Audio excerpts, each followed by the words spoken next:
Yeah.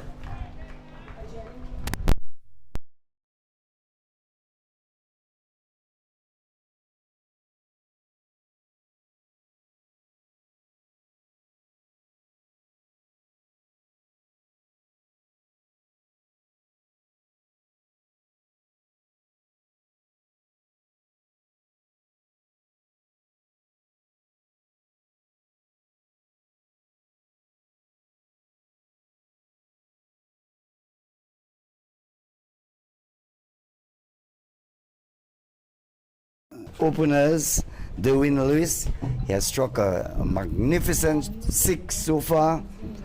We see Derwin Lewis and Nian Davis, the two openers, and Elron Glasgow bowling from the southern end. Openers, Derwin Lewis. So he goes, pulls and goes down to fine leg, gets another run.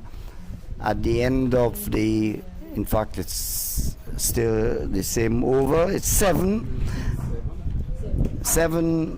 without loss. 6, a big 6 scored by Lewis. Lewis, player just coming from the under 15 tournament over in Antigua, scored a magnificent 102. So he has been among the runs. There are a number of them who played in the under 15. Dylan John was one of them. Dylan John, Dylan Joseph, Javian Benjamin. It's to the right of mid-on, sends in the return. It was in the air for some time.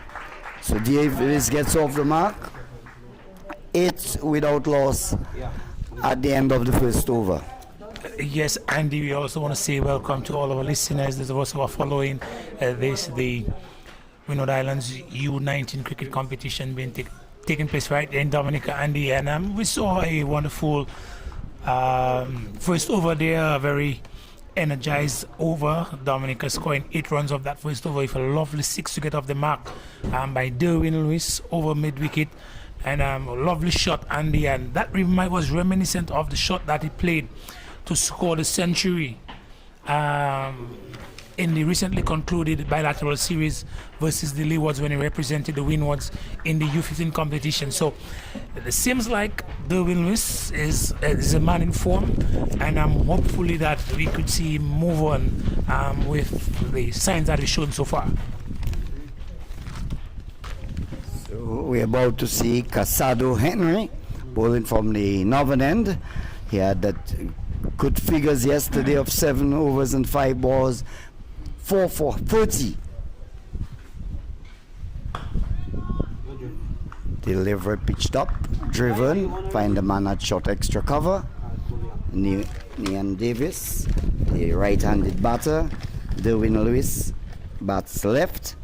It's without loss. Dominica sent in to bat by St. Vincent and the Grenadines. Yes, and you see bowler they bring that one up, and Leon just caresses it in the cover region. Gets a short delivery, pulls. The mid-wicket was inside the circle, and the batters crossed for 2 runs. Not getting hold of it as he would have liked, but nonetheless getting 2 runs. Yeah, not totally in control, Andy. I think he was. It rushed him a bit, and then he was playing it a little bit limp. Now he's reducing the shot, looking to get beneath, because in the power play there's nobody in the mid-wicket region, deep mid-wicket region, and so he feels it is safe. And you've seen him rehearsing that shot, and sure, if the Vinces are to continue with the short pitch deliveries at that stage of the innings, they will be going over the top. Driven back past the bowler. Mid-off will run across to his right. We'll stop. It's Alston Bob there in that position. So the umpires in this match, umpire Andy Williams, veteran umpire. Delroy Liverpool is there. Ryan Lantan is the third umpire, and Darity the match commissioner. And he's bowled him comprehensively, bowled there, playing a ball pitched up. He went for the drive, and the ball going past the bat and hitting the stump. So Dominica lose their first wicket with the score on 10. Nian Davis bowled by Henry for 3. Andy, we saw Nian immediately after playing that shot, rehearsing what should have been the correct thing. The 2 previous deliveries, he's driving straight, got the batsman in, get the fielder, in the covers, and then straight back at the bowler. Played both of them straight, but this time he's playing across the line, misses it, and that's what he always said. You play you play straight, and then you have a better chance. But this time he's playing and he missed, and a ball that is so full could just knock off his his off stump. Andy, and I'm sure that Nian is regretting, and you could have seen it immediately when he rehearsed that shot that should have been played. So the new batter is Aiden Burton. He's going out to join Devin Lewis. 10 for 1. We're in the second over. It's bright and sunny. It wasn't so all morning. There was lots of rain last night, and this morning the field was all soggy. The pitch was always looking good, but the outfield a bit soggy, but things have gotten much better, Yudi. Well, yes, Andy, just a few years ago this ground was redone, and in certain areas of the field we have some good drainage. So in spite of the fact that we had flooding circumstances on the field, because when we got there this morning they were scooping up water, sponging up water, but now we can play at that time of the day. I mean, it's testament of the work that was done on this Geneva playing field, and we can only hope for the future for things to get much better. But Aiden is on strike. Yesterday I think he scored his first 50s for the tournament. Will he get an opportunity to do it again this year? Lovely drive there, straight to cover, but a lovely flowing drive for his first delivery. But certainly, he seems to be a man in form. As we all know, the secondary schools competition is ongoing, and Aiden Burton has had 2 mammoth centuries, both of them in excess of 150, and so he came in starting this tournament with a 50. So he's a man in form, and we can only hope that he will continue from where he had left out. Ooh, lovely lifting delivery there, Andy. That one rushed him, also rushed the wicketkeeper. A lovely delivery there by Henry. Yes, that's one made some height, and the tall batter there, Aiden Burton, couldn't do much of it.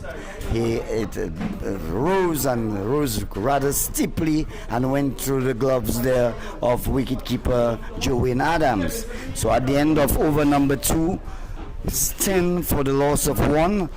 The batter out in that over. Nian Davis was bowled by Henry for 3. So Henry is having a good tournament so far. Yesterday he took 4 for 30 runs, and today among the wickets early.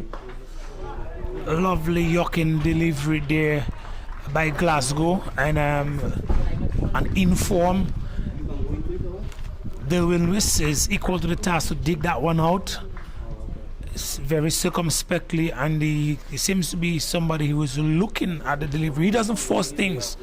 If the ball is yet to be hit, then he dispatches it, but he does not force things out, and that is one of the attributes of Lewis. Not a well directed, in fact a wide signal by the umpire, so guilty of going extremely wide, and outstretched arms there of the umpire Andy Williams. So 1 more will be added to the total. 11 for 1. The overs have been reduced to 30 overs per side. Yesterday Dominica winning via the Duckworth-Lewis system.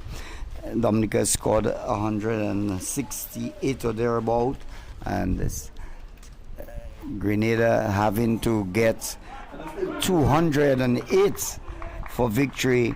They only managed 111. They had to get the 208 of 29 overs, so they only managed 111 for 7. Meanwhile, St. Vincent and the Grenadines set a mark of 208 for victory. It was 209 actually.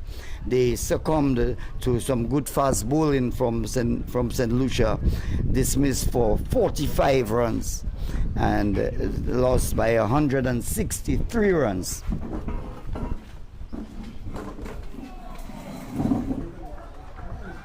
Yes, I'm looking at the action of Glasgow, Andy, and if he's not gonna get close to the stumps, by the way the action of that left hand ball, it looked like he carries it with a little bit of swing, natural swing from the arm, wide of the left-handed batsman, and he may have to make some adjustments.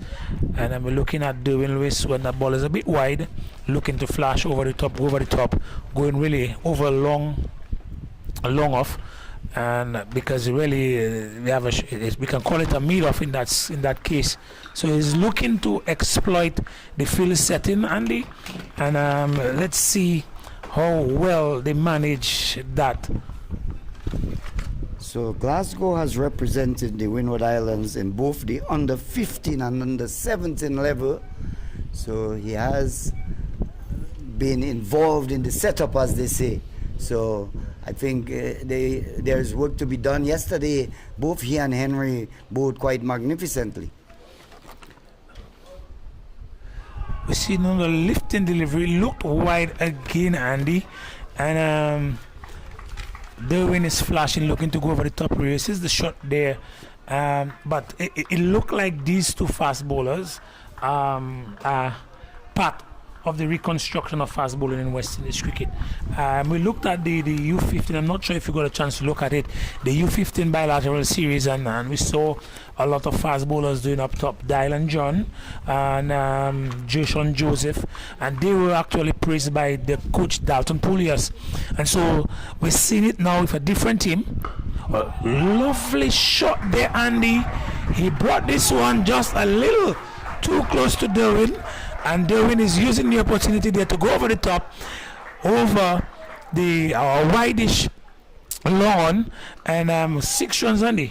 Yes, a wonderful shot there by Luis. He executed it earlier in the very first over that Glasgow bowled. A similar shot and the same result. So he has moved on to 13-17 for the loss of 1 in the third over.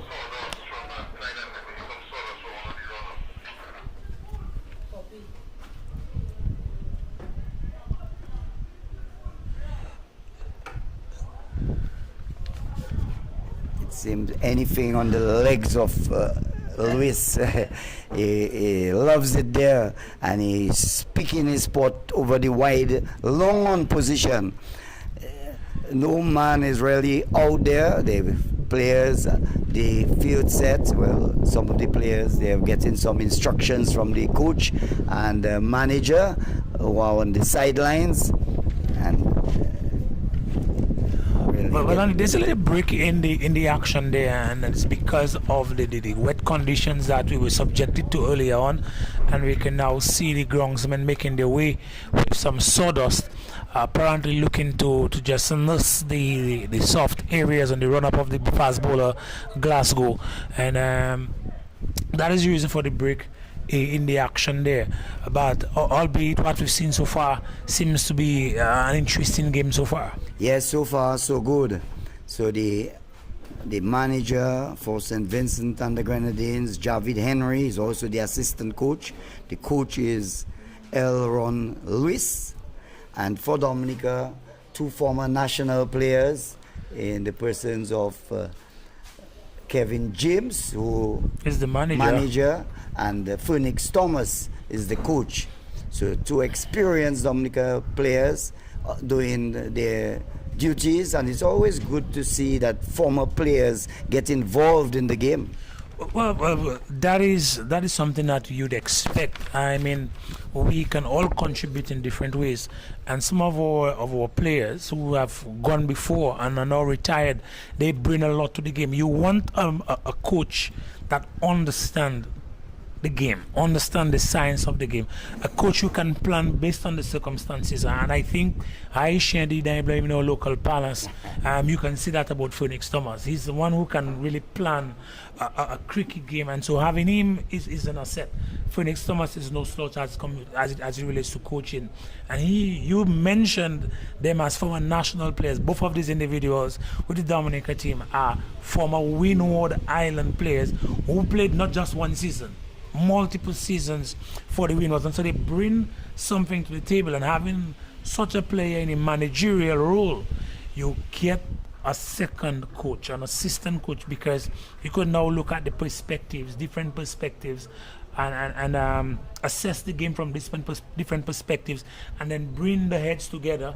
And with the meeting of the heads, you could put an even more solid plan for the young boys. And both of these individuals are very fitting for me to be part of the construct of the youth development and the national youth teams. I quite agree with you, but I think another major aspect is the management of human resource. Maybe you could speak a bit more to that. Not that I am questioning their ability to do that, but I'm just saying that should be one of your characteristics. Well, Kevin, both of these individuals would have captained. Kevin is a tremendous leader. I can tell that to you. And then you have that kind of leadership qualities that Kevin has. You want to have a person of that nature, managing not just the playing aspect of the game, but managing the human resource. And so when you have a team of 13 players, different personalities, you need somebody who is emotionally intelligent enough to manage those personalities. And Kevin is a very fitting individual in that position. And so I think that duo of coaches and the talent of the players is the reason why Dominica is the defending champion, and they've started on the right footing. Play resumes with Glasgow operating, the ball going. In fact, was wondering what was happening, but in the end, Williams stretching out the arms, so it's a wide, and the score will move on to 18 for the loss of 1. And just take a look at the outfield. Immediately after that second six from Derwin Lewis, the person who was on the wideish long on was put in the deep. The same delivery which he had the previous six from is ball again, and he has the presence of mind, Andy, to hit, to allow it to go. And this one, another 60, Andy, this time because that same wideish long on is deep and wideish, he's playing straight over the bowler's head, and 6 runs, Andy. What a magnificent shot. This one is a real classical shot, straight back over the bowler's head. You couldn't ask for it better than that. Long on, long off, wide, whatever. That ball, that was just a fantastic shot for 6 runs. The end of the third over, 24 for the loss of 1. Derwin Lewis has struck 3 sixes so far in his knock of 19. Yes, Andy, and you want to have openers who within the power play could choose their selection of shots, have a such selection that is as impeccable as Derwin in that case, and he is really manipulating the field with his shots and playing fundamental cricket shots at that. Indeed, but one of the things I must mention, it would be remiss of me if I did not, is the programs of the sports division, and we must thank the sports division for taking the under 13 and the under 15 that is in their purview, and they have done a wonderful job in preparing these players. I mean, I know you are a member of your sports division man, but it's not flattery. We must give credit where credit is due, and the sports division must come for some high commendation. Well, the thing is, cricket is one of our traditional sports, and to providing the opportunities for the young player through what is referred to, or what can be referred to as pathway programs, put these individuals to surface as the cream. And so the program allow the likes of Derwin Lewis and Neon Davis, who unfortunately got dismissed playing across the line earlier on, and the likes of Aiden Burton, who scored a half century in the first match of the tournament. These individuals would have gone through the pathway programs from the very primary school, and so it's just continued development, tapping into the resources, identifying the talents, and nurturing them and keeping them in the way. This one is obviously played, but no harm done there.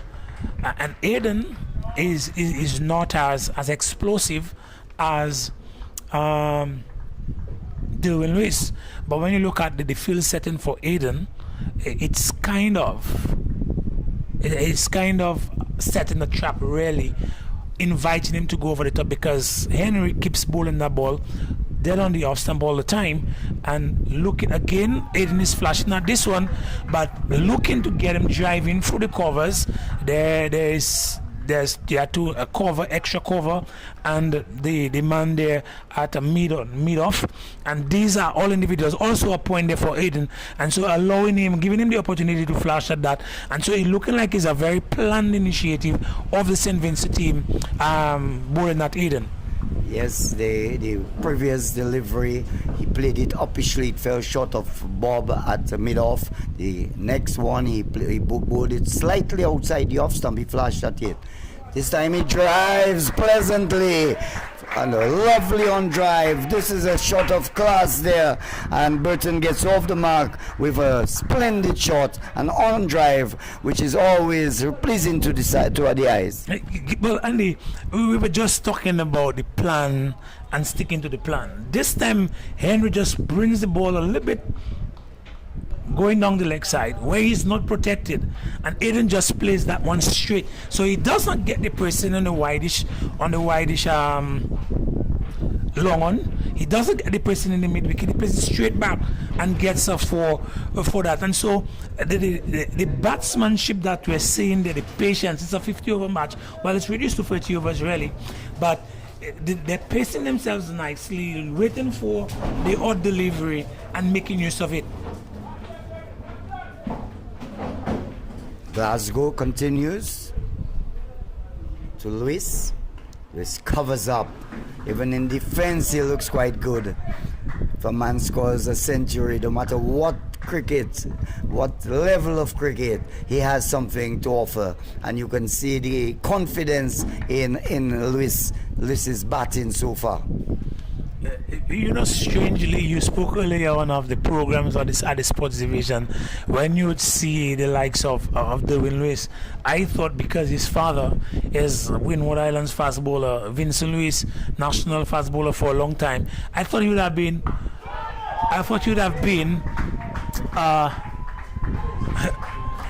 Go ahead, Andy. Big shot there by Lewis.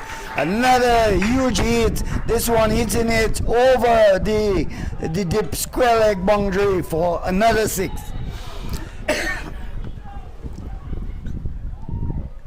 And I'm just there marveling at that. His such selection.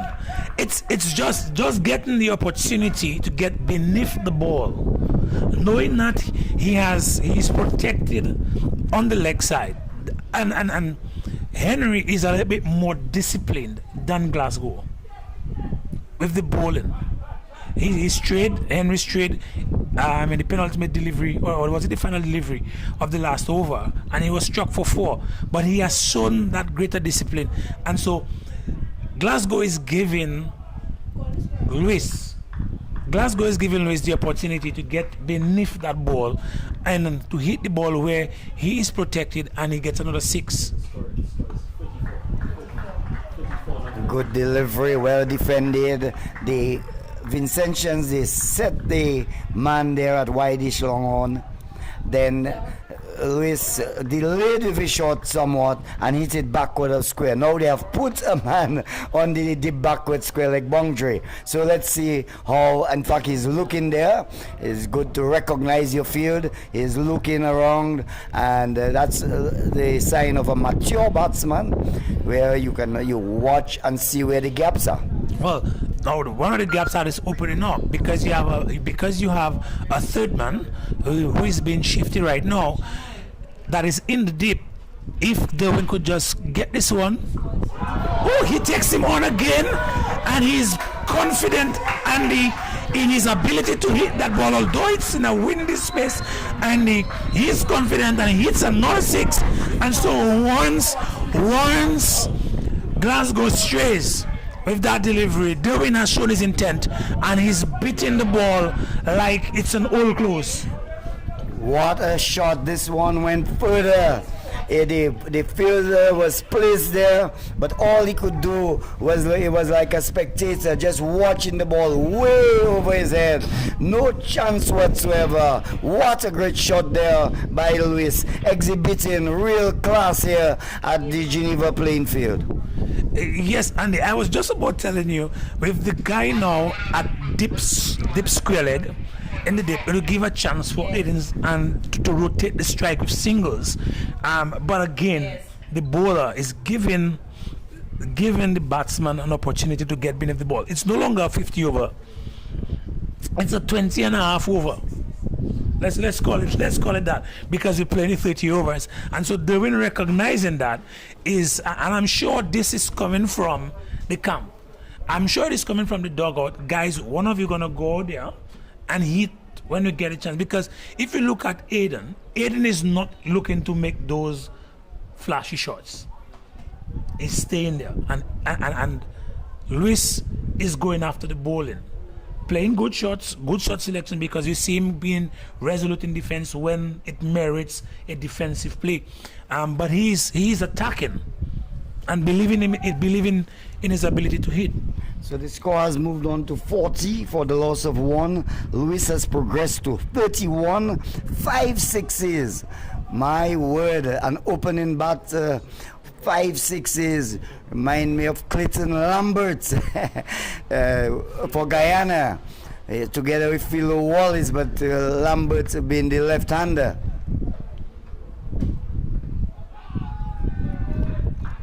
Again, he directs the delivery on the legs of Luis. Luis trying maybe to work it this time along the ground. The ball striking him on the pad. But Luis again, you can see his intent, recognizing that that delivery is not there to be hit. He's looking to rotate the strike, and he was just trying to just trickle this one, because the guy who was at square leg, shortest square leg that is, he is now in the deep, protecting that 6, and so he was looking to get that scoring shot right there. And if Glasgow puts it there again, I think he's going to do the same thing. Much better delivery, directing the ball, seemed to have jagged back, but Luis was equal to it. He defended well. The over comes to an end. The end of the 5th over, 40 for the loss of 1. Yes, Andy, Dominica, after 5 overs, 40, scoring at 8 runs and over, thanks to the hard hitting prowess of Derwin Lewis.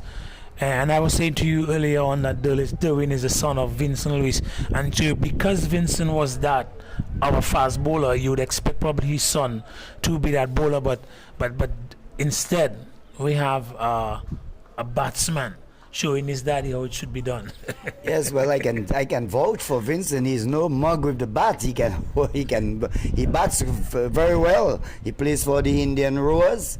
Maybe I'm not sure if he has changed team, but he has batted and has batted quite well. I've seen him hit some tremendous blows. So at least he has some idea of holding the bat and playing some good cricketing shots. Well, I am one of the persons who is of the view that if you are a cricketer, you should not just be a bowler. If you are good enough to make a national team as a bowler, then part of the hard work should be your batting. So when you are called upon, then you can go there and do it. And Vincent is one of those individuals who can hold the bat up, even if he's going to be the first, the person who's going to bowl with the fresh carry. And so we commend people of that nature. As a matter of fact, my favorite cricketer is Jack Callis. I don't put anybody else in the categories with Brian Lara, so don't get it twisted. So when I'm talking about best cricketer, Brian Lara is in a class of his own. But my favorite cricketer is Jack Callis, and it's because of, if he could make any team as a bowler, he could make any team as a batsman. And I think that is testament to the hard work that people put into their craft. So we have seen Lewis facing more deliveries from Glasgow. He now has an opportunity to face up to Henry. Drives, lovely shot. Slightly stopped there at extra cover, but he can't prevent the run. Lewis will get another. He moves to 32. Dominica 42 for the loss of 1. We're in the 6th over of the allotted 30 overs a side match. It's the Windward Islands WINLOTT under 19 tournament. Dominica and St. Lucia playing over at Benjamin Park. Grenada and St. Lucia, that is. Grenada and St. Lucia. Dominica playing right here. Thanks. And over in Antigua, the Windward Islands Volcanoes in battle with Guyana. Okay. So I think the last time we had lost 1 wicket. I haven't got any update as yet. And the last I saw that Pascal that was the batter out. We'll get an update in a while. This one just played a little bit too firmly there, Andy. And because one of the things that we're not seeing much of is the rotation of the strike. In spite that Dominica is already in 41, or 42 rather. We're not seeing a lot of rotation at the strike, and this is one of the reasons why. It's in the open space in the short mid-wicket area, and instead of playing it gently to get that single, it played a little bit too hard, and so the guy there on the mid-on is able to just rush this one and prevent the single from taking place. And so that's one of the areas that the individuals have to work. This one is played a full toss, and it is dispatched with reason, Andy. And so we've seen Aiden Burton just playing this one, a cover drive, upishly though, but over the top, because everybody in the cover region is playing on the inside. A gift of a delivery, a full toss, and all he had to do was to get a good contact on the ball, which he did, and the man at mid-off stood absolutely no chance. So Burton has moved on to 9. The Dominica total has moved to 46. 46 for the loss of 1 at the end of over number 6. Yes, Andy, and that's just about 9 runs per over there. The run rate, and can Dominica keep that run rate throughout the 30 overs? And it would be nice if they could do that. It should make an interesting game. We're seeing a change there. But Andy, we're talking about the ability of the batters to turn over the strikes when they're not getting this big scoring deliveries, and it's something that they need to work on. We've seen Derwin looking for soft touches off the thigh on 2 or 3 occasions. He's shocked when he's driving, even if it's on the ground. He's driving hard to be able to penetrate the guys in cover and extra cover, and the one that is on the short mid-off area. So he's looking to, if I penetrate, I'm going to get an opportunity to score. But there are opportunities that you have to go just because of a soft touch, and that's one of the things that I know Kevin is very good at, being able to just use the wrist to play that ball into the spaces. And let's see if the batters, it will be communicated to the batters to be able to make good use of the strike. But with a strike rate at 9, I think they're in a comfortable position. I think it's slightly under 8. I make it 9.6 is 54. Oh, sorry, that is right, slightly under 8. Yeah, I'm sorry. Yeah, well, we all liable to make an error here or there. Yesterday we saw Kevin Joseph. He bowled quite well. Yeah, I think he exhibited control, good control, and he picked up what? Kevin Joseph. He picked up 2 wickets for 45 runs, and he exhibited good control.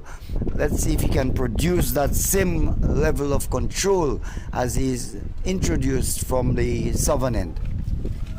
Yes, Andy, and we're just being updated with the actual scoring run rate, and that is 7.67. I was informed there by our electronic scorer. And so, but it's still still a good run rate, and I'm sure if Dominica could keep the wickets in hand as they get towards the back end of the innings with the likes of Dylan John, and still to come West Indies batsman Senior Fontaine, I'm sure they're going to use the opportunity to accelerate the scoring. Driven, lovely shot. The sweeper will come off the boundary and limit the batter just to one. So Lewis gets another. He's 33. Dominica 47. And as you mentioned, Dylan John, he was the MVP of the bilateral series, which the under 15 played. I think is against the Leeward Islands. Yes. The island was able to come on a regular basis, come at the back end of the innings and accelerate the scoring, and that looks to be a slight bend in the elbow by this bowler there from St. Vincent. Let's take a look at it and see if that's really the case, and to see if we could get, because it'll be, if you see those challenges up early, dealing with it early is better than dealing with it late. What do you think of the elbow and by this bowler there? Well, before I comment, I think a one run going there it brings the score to 48. The run was scored by Burton, so 10 is good delivery. You see, it's difficult with just the naked eye to right now, before umpires could really make that judgment. But with that 15-degree, it's really difficult. So you try to stay out of that lane totally. As my good friend, the umpire on our right there, Mr. Ryan Lantern, will really remind you that you cannot really, before you'd see a man from square leg and you would people say, umpire, watch the man. Right now, the umpire cannot even make the call on the field. So I would stay from that, making that judgment. But you make something, the coaches could look at it and see in what way they can, if there's a problem, rectify it. Well, I will tell you, Andy. I'm one of the persons for biomechanics, even I for biomechanics, and I am sure if we were to review the first two deliveries from the bowler, from Kevin Joseph, his name. Yes. If we were to make a review of the first two deliveries as compared to the last four, you will see the difference that I'm talking about, and we saw those things with Shane Chillingford when he was called for the bend in his elbow, and it was on specific deliveries. And so sometimes when you're trying to extract more spin or trying to play that variation ball from your usual, sometimes that's when we fall victim to the circumstance. And so we're hoping that if it's a case, and I'm saying that because it appeared to me like that, if that is the case, you want to deliver it very early as opposed to doing it late. So Zach Thomas has been introduced from the northern end, replacing Henry, and his first delivery, lovely on drive there by Burton. 11 he moves to 2, and Dominica inch closer to the 50 mark. 49 it is, 49, and we're in the 8th over. Remember, it's a 30 over a side encounter. Hard and high, Henry's getting under it. He takes the catch at wide-ish long on. Zach Thomas makes the breakthrough. Lewis has to make his way back, out for 33. A little bit too ambitious there by Dwayne Lewis, and earlier on when he was striking, he delivered the ball. And if you paid attention to the wind, if you could look at the side screen for a little bit, the wind is blowing. It was helping him when he was batting at the northern end. And when you hit it, the ball will be carried. All right? It will be carried in a westerly direction. This time, he's batting from the southern end. And so hitting the ball in the direction he was hitting it, all it did was the wind picked it up a little bit.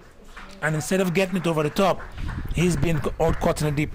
And these are things that you would expect the young players probably not yet, have not learned as yet, but it is something that you want to introduce into their psyche very early, Andy, that assessing the conditions in terms of the wind based on the venue that you are. I think of Warner Park every time. When you look at cricket being played at Warner Park, and you hear the constant conversation from the commentators on the wind and the wind and the wind, and that is a perfect situation, because that shot, based on the connection, if he was batting at the northern end, would have been 6 runs. Instead, this time he's hitting it, and it's going against the wind, and so it just be carried there and allowing the guy in the deep to make an easy catch out of that. And we're seeing Derwin and his exploits. Derwin is gone for how much? 33? 33, yeah. Another factor is the pace of the bowler. Remember, Zach Thomas is bowling much slower. Had it been a fast bowler, the ball would have come onto the bat much quicker.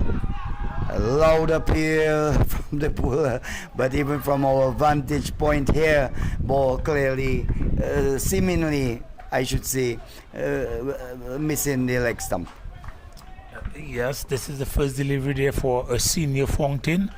A senior Fountain, he would have not been extremely happy that he was not allowed to carry on from a score of 23, I think, yesterday.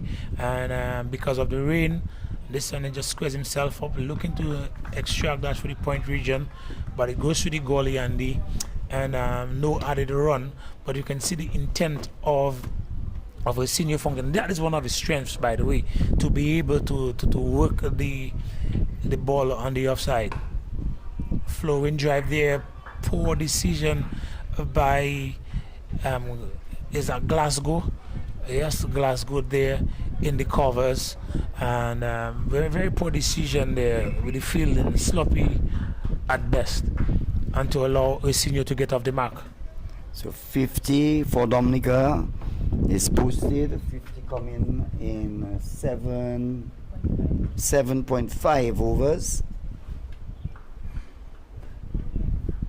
Senior Fountain, Dominica captain, West Indies under 19 player, did not get the opportunity to play the World Cup, may have been disappointed, but young man, the over comes to an end at the end of over number 8, 50 for the loss of 2 wickets. And yes, Andy, you start to see the gathering of the players, the meeting of the players in the middle of the pitch. Senior Fountain and Aiden Burton, and Senior Fountain's mom, Isa Burton, first cousins out there in the middle. And I'm sure that they two, as a matter of fact, the Dominica batting depends on them really, and I'm sure these two are looking to put their heads down there and to make a mark for themselves, and hope that based on this, on their performance in this tournament, that they both could make the Windwards team.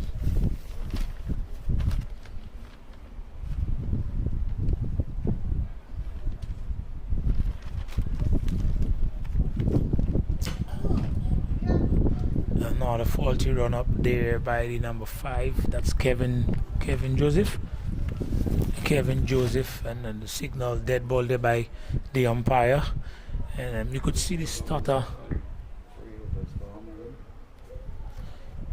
You could see the stutter there in the run up by Kevin. And again he continues.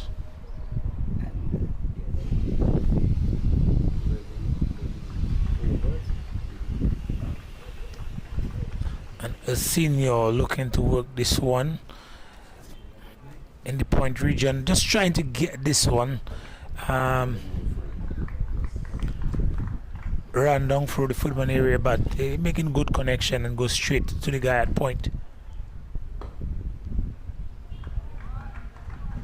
One thing I can tell you, Andy, based on the way that the senior is shaping up, he doesn't look like he's going to be throwing his hand.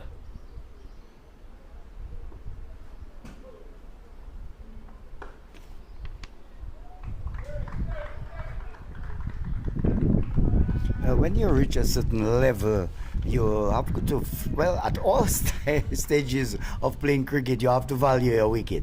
I hate to see batters just throw their hand away. You have to pride yourself in your wicket and value it. Trevor, lovely shot. Finds the sweeper at cover on the right on the boundary. So one more to Fontaine. He moves to 2. The total Dominica now 51 for 2.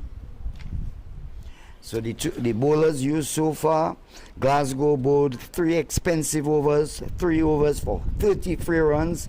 On the other hand, Henry was very much more economical, bowled 3 overs for just 11 runs, the 2 opening bowlers. Yeah, Glasgow got the punishment from Derwin Lewis, who hit 4 sixes, 5 sixes, all of which came off the bowling of Glasgow, so that the 5 6 30 and just 3 additional runs, and so probably at most 8 scoring shots from the 18 deliveries. And so yes, expensive, but Henry was muffled in the scoring on the other end, and we saw Henry, well, not Henry, as soon as the spinner was introduced and then Derwin batting on the southern end, he was gone, looking to get over the top again with his aggression. But since we saw the dismissal of Derwin,